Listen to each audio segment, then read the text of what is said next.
lights off so nobody bothers me. Yeah. What is going on, Haunt Nation? I'm Ant. T. And just coming to you to do a little... And speaking of which, because I got the T-shirt, right? I just want to extend... No, this is a good thing. This is a good thing. I want to extend my wishes to the Hodge twins. They recovered from the China virus. They're back in action. That's so, true. You know, kudos, guys. Glad you're feeling better. Happy New Year. Glad to see you guys are feeling better. Absolutely. And that's true. You do have that. I don't always shoot for the fucking, you know, come on.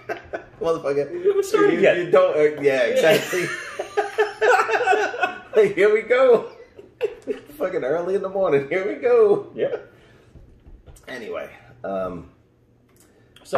So yeah, we're going to talk about 13th Hour. 13th Hour. Down in Wharton, New Jersey. Yep. Yeah. They did a one night only opening of their haunt for Christmas. Right. All right. I didn't get to go. Prior commitments so that I could actually, have a home and afford life. Food. And life. But T was able to go, so we're going to do this kind of the same way we did the last one, a little bit of Q&A style. Hell yeah. And we're going to see what's what. So, first and foremost, let's start with ticket price. How was the ticket price? Reasonable. Reasonable? Was it like normal? It was normal ticket price. Both floors were open. I believe the Dark Maze was open, even though you didn't go. I said nay. Dark Maze underwhelming. Right, and especially what are they going to do? Something like put Christmas lights in the Dark Maze. It wouldn't be the Dark Maze anymore. Yeah, it might make it more interesting. Right, but yeah, it wouldn't be a Dark Maze. Right, I get you. So my whole idea was just to go see the haunt because I've been to Brighton's before. Right. I've never been to 13th Hour when they did like a theme haunt. Right. I think I was there last Christmas maybe for theirs 13th Hours. Okay. So yeah, no, the first time for me. So ticket price was Ticket price was reasonable. Okay. And there was no Black Friday special or anything, but it was just it wasn't going to kill you. And comparatively, that's what we noticed with Brighton. Brighton's ticket price I think was a little bit cheaper for their haunt. A touch, but we also got a good deal. We got the Black Friday special on Brighton. That is true, but the ticket price for their Christmas haunt that we went to was lower. Yeah. We did get a special on top of it, but it was lower than their normal everyday price. Right. So that's the main reason I asked. Right. Just, see if there was any kind of discount. Parking, always free parking. Right. However, which is fantastic. Right. However, and this is why I felt kind of bad. I thought that doing it one night would get, draw a big crowd. Draw a big, at least a reasonable crowd. Brighton was doing 4 nights. Right. Two weekends. 2 weekends. Which worked out for me. Right. 13th Hour was only doing one night. Right. So when I pulled up, I actually thought it was closed. Like that's... You thought you were there on the wrong night? I was like, wait, this is fucking Friday, right? Saturday? Wait, what? Huh? Because we were able to drive right in. Now, some of you who have already been to 13th Hour, during Halloween, you pull past the haunt, and there's that huge parking lot in the back. We pulled up right at the front door. Wow. It's kind of like when we did when the escape rooms, off season. Right. So they didn't have the big queue set up. They didn't have any of the carnival stuff. No. They didn't have any. When you look down, they had one thing lit up. I don't know what it was for. Okay. I didn't feel the need to go down and check it out. It might have been ticket booths. But no, no axe throwing, no. Okay. Honestly, no food trucks. Honestly, let's be fair. If you're open for one night, it makes absolutely zero sense to have all those things open, to pay for all those extra people, the electricity and all. It makes zero sense. Right. You're there for a Christmas theme haunt. Right. Don't look at him haunt. Right. Exactly. All right. So I'm guessing no crowds. Then you're saying you're feeling bad. Yeah. I mean, well, just because I'm a business owner and I like seeing businesses do good, especially the people that we know are nice dudes and we like. And to be fair, we do know Steve. Yeah. We're not like buddy or anything, but but we know him, say hi and everything. Yeah, cool dude. Love to see him do well. Really nice guy. When I pulled up, I was like, damn, was it worth him turning the lights on? Now, granted, I had a ticket for 8:30. Okay, and what time is it until? You know what though? If I'm not mistaken, it was only 7:30 to 9:30. So you were right. In the middle. I was right in the middle. Yeah, that was kind of what Brighton did too. They did a 7:30 to 9:30. Yeah, that's why I picked 8 o'clock because it was like 8:30. 8:30 we were pushing it a little too close to end time, and I was afraid that if there was a line, we might get stuck until 9:30. Right, you know what I mean? But no, nothing to worry about there. All right. Went right inside, went right up to the queue. All right, cool. There was nobody. I mean, literally nobody in front of us. Cool. So I'm guessing they had the beginning section. It was exactly like Halloween when we went in for Halloween. All right. So let's go now. We'll go to costumes. Christmas appropriate? Yeah, absolutely. Yeah, absolutely. They, 13th Hour always had decent makeup and costuming. Absolutely. And everybody was in some kind of deranged elf, Santa, something festive. So that was no problem. Big question. Krampus? No. Okay. No Krampus. No Krampus. To be fair, the only place I've ever seen that has a Krampus. Dead Schoolhouse. Dead Schoolhouse. Right. Maybe Netherworld. I don't know if they do. Like pictures make it look like they might, but I don't think they were even open for. They weren't open. I don't think Christmas they did a year. Christmas theme. Yeah. So but costume was Christmas, but it was Christmas appropriate. theme. You want to, yeah, like, yeah. But costumes were appropriate. Again, the breaks, I guess, or the dead space was kind of like Halloween, and I'm guessing it's just because the China virus restrictions still haven't been, let up yet.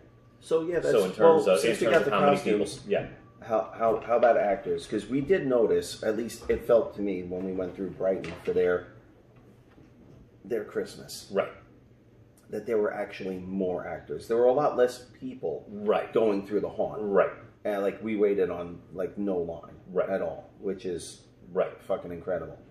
But then again, Rich explained to us that the fire inspectors even came in and gave them restrictions on how many people could be in, how many people could be working, how many people, or how many people total capacity. So if you're dealing with those bigger Halloween crowds, you have to have less employees.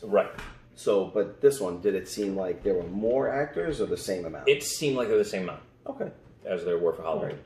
So, like I said, during the Halloween, there was just a couple dead spaces, and that's why we noticed where we normally don't have dead spaces. Why we felt. We noticed that there was sometimes there was a big space where there was a whole lot of nothing going on. Yeah. But no, costume appropriate. There was, actors. There was enough actors. Actors are into it. Everybody's always on point at 13th Hour. Awesome. Nobody broke character. Shout out to Mickey. She couldn't work, because of obvious reasons. Her own personal reasons. So if you don't know Mickey, tough shit. Then tough shit. But she's always in character no matter what. So she was upstairs working the queue for the second floor, still in fucking character, even though she couldn't be in her normal spot throwing people on the walls and and doing the cool shit that she likes to do. And climbing around things. Right. But she's always fun, always on point, always great to run into. So the haunt itself, we talked about Halloween themed. Rather Christmas themed costumes. A lot of Christmas themes going on in the haunt. Yeah. I mean, again, to be fair, we can't expect somebody to rearrange a whole goddamn haunt for the one night. We're talking but there's Christmas lights, some Christmas trees going on. Mixed with all the costumes. The only thing Christmas music? No. Nothing? No, I didn't notice any. Which is the one thing that separates my... that tips the scales for me this year for Brighton. All right. Because Brighton does that auditory creepiness that's something, really well. That's something, to be fair, that I think really enhances the haunt experience, the haunted house experience overall, that not all haunts do. If sound appropriate, like when you're walking through let's go for video games, right? I'm a big fucking video game nerd. BioShock, right? You're walking through BioShock. It's this underwater 1950s, society kind of lost in time. Right. But they have that time-appropriate 1950s music as you're going through. And then you have the sound effects and the dripping water and things like that. Right. And those things really help to pull you into the haunt. Right. If you have wind sound effects, background music or background noise, things that draw you in, that make it a more immersive experience. Right. And even better when it actually is in tandem with the surrounding. Yeah, no, it has to be. It's not like you're going to get one of those cassette tapes from CVS. Oh, God. Oh, no. With the random noises and the screams. Come on, we've been to haunts. Yes. That have used them. Not, yeah, so you not, can not, use... Yeah, we're not going to mention any specific woods that we have visited. No, where Jason might live. Yeah, might or might not live. Well, half a midget, motherfucker Jason. I digress. But no, appropriate to whatever surroundings. Just like Brighton Asylum, like what we were talking about, Christmas theme wise.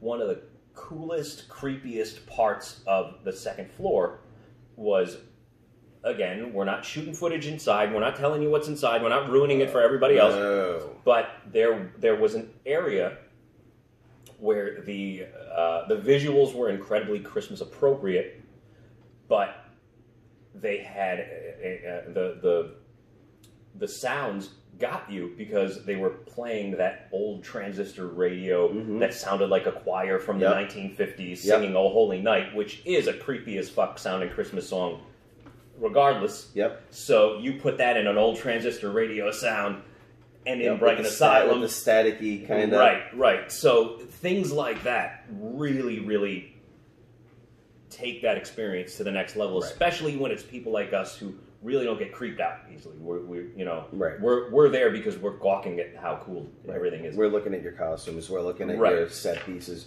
We're looking at the intricacies. But if I can walk into a room, popping out. But if I could walk into a room and I'm like, that is creepy as fuck. You'll notice it. Yeah. And then it just adds to the efficacy of what they're trying to do. You're paying them to creep you out. So no sounds. No real auditory things that I can pick out other than like a pounding on a steel drum, the actors drawing you in and trying to scare you with sound as well as jump scares. I got you. Right. The one thing that I can say, and I really appreciate Steve leaving out the proverbial chainsaw at the end of everything, because there's certain haunts that just, I guess we're coming towards the end. Oh, how do you know? Listen, motherfucker. So, not while I'm drinking, bro. So, kudos to Steve to not being just. But although Steve's haunt, at least on the bottom floor, is appropriate for that kind of thing. Oh, absolutely, but it's not stereotypical, random, though. That's what I mean. But I'm just saying it wouldn't be like if there was a guy with a chainsaw, it wouldn't just be a random thing. Like the whole theme of 13th Hour is the Hayden house, the Hayden family. Like that the dangerous wrong turn redneck kind of that kind of Texas Chainsaw Massacre family. So it would make sense. There. But again, kudos. Yeah, because he's not predictable, and that's what. No, that's the chainsaws really cool. are just. They've gotten to a fucking point with me. Right. Especially with the China virus restrictions where you can't even come close. You can't, not even, a little bit of contact. Right. And the cool thing with the new chainsaws was that they could actually touch you and you'd feel the vibration and you'd feel the metal. Like, you can't even do that anymore. So why have some asshole just standing there like, like end of Texas Chainsaw Massacre, Leatherface just doing circles and shit, can't even go after you, So that was one thing that I really appreciate. Definitely not predictable or cliche. Cool. In any way. Yeah. So first floor and second floor, right? Mm-hmm. Which was your favorite? I love the first floor. Yeah. 13th Hour. I kind of felt, and I can't confirm or deny, this is just how I felt. I don't know if it was just because we went to a decent amount of them this year that maybe I'm mixing shit up. But it almost felt like a few places on the second floor we were like rerouted. Really? So I don't know if Steve's already working on shit for next year, or I could just be mistaken. But it almost felt like a few places we were rerouted, and there should have been shit going on, you know, in the other location. But I kind of just chalk that up to, because the one thing about Steve, he's always either building a new escape room, yeah, or you know, so he's hardworking and he's always working on something. Right. So nice. That's what I kind of took it as. Okay, maybe one of the reasons we go back. Yeah, pretty much every year. Right, because there's always going to be something different. Something different, something new. Right. Now, again, I don't know if this was because... so now the unbiased third that we brought to Brighton that got the crap scared out of her came with me to 13th Hour, and her response was she enjoyed Brighton visually more, but 13th Hour scared her more. That's so I don't know if that was only because she couldn't hide behind, in between the two of them. Yeah, it's interesting. I don't know. You know, if it was just more of a vulnerability because whether she got in front of me or got behind me, it's still only two of us. You can't hide anywhere. Nope. So that could be So that could be it. So I don't know but that was interesting. The unbiased third, or now wasn't the third. It was a half on Saturday. But yeah, she said visually she enjoyed Brighton a little bit more, even though she gave credit where credit is due. She said 13th Hour was beautiful. But she said she enjoyed Brighton a little bit more, but was more afraid at 13th Hour. So that's up for debate. Why? The who, what, why, when, and how. Cool. But they were doing something right. And last but not least, merchandise. I can't say if there was merchandise or not. I can say, and I can guarantee you there was not, because Steve almost never has merchandise. I just can't. I can't confirm or deny. Is my gripe with you? That is my gripe. How nice would it be to get a 13th Hour shirt, right? Or for some people that like the hoodies, we know who you are. Like a 13th Hour hoodie, right? With different design every year, right? I wouldn't say you don't have to have 5 designs for one year. Maybe one design. Some have a design for each different haunt. So like if you wanted to have the Hayden house and then the attic, right. But that's I understand. Like I get the logistics of the money and the printing. Right. We were in a band together for how long? Yeah. And we know how much shirts and printing and sizing, and then you're stuck way with too many 50 this size XXXLs and no, those weren't the problem. Those weren't the problem. But yeah, we get the logistics, but man, we want some merchandise. It would be cool. Yeah. But again, we like repping places that we a lot of people do, man. If they didn't like when I went to Netherworld, they had at least 5 or 6 different shirts, right. 2 different hoodie designs.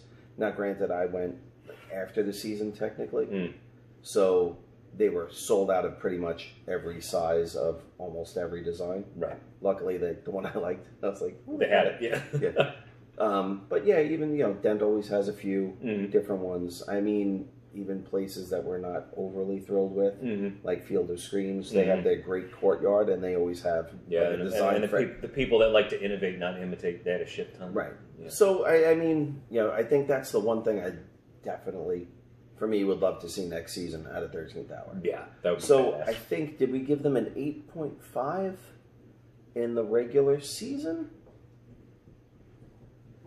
We either gave them an 8 or an 8.5, I think. Brighton got a 9.5. Yeah. And then Brighton came back a half a point for what we described in that review. Right.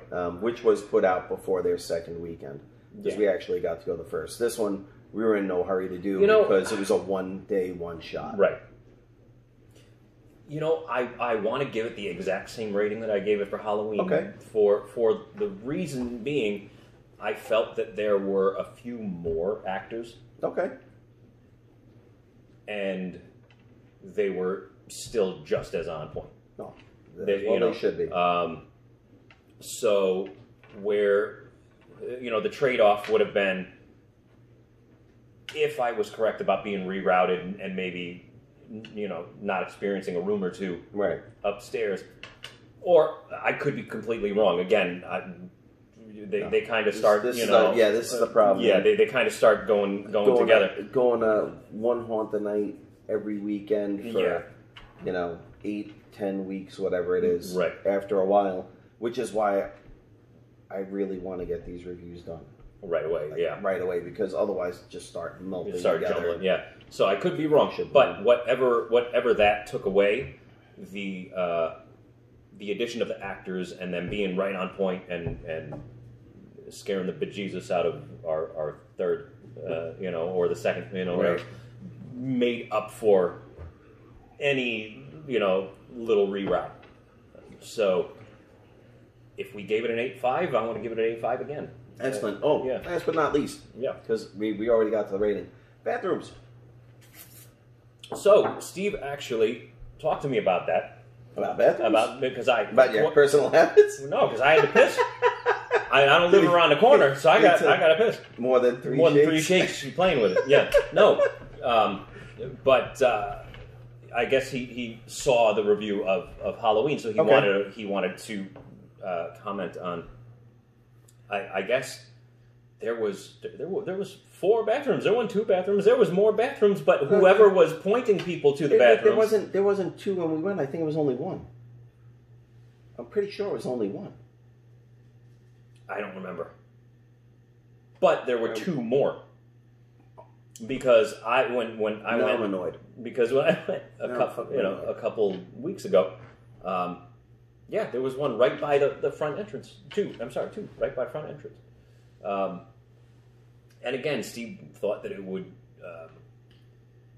be a bit of a bonus for people who were afraid of the whole China virus situation, and to have the option. You know what? I'm gonna cut right in there and tell you it is a fucking bonus, because I've been to a couple places that had real legit bathrooms. Right. One of the places in Ohio, Land of Illusion. Kind of an underwhelming haunt, all told, but they have a whole theme park type bathroom, real marble floors and doors and bowls and stalls and sinks, and I'm like, fuck, this is great. Right. So yeah, if you can afford to have that kind of land and afford to have that kind of setup, and then pay somebody to clean up after all these people, that's great. Right. However, one of the downfalls I think we found at this one is that we were waiting quite a long time to get in the bathroom, and then we had a couple. Oh yeah, I told Steve about that. I'm like, no, you can't wait. Doing the pee-pee day, and they're like, I gotta go. Like, yeah, motherfucker, yeah, so do we. Yeah, I've been waiting an hour and a half. You can wait. Sorry. Listen, I'm a nice guy. If I didn't really have to go that bad, I'd have been like, but I'm already doing the dance too. Yep. Sorry. Yep. People, I think, when we have an indoor bathroom like that, they tend to fuck around a little bit longer. Right.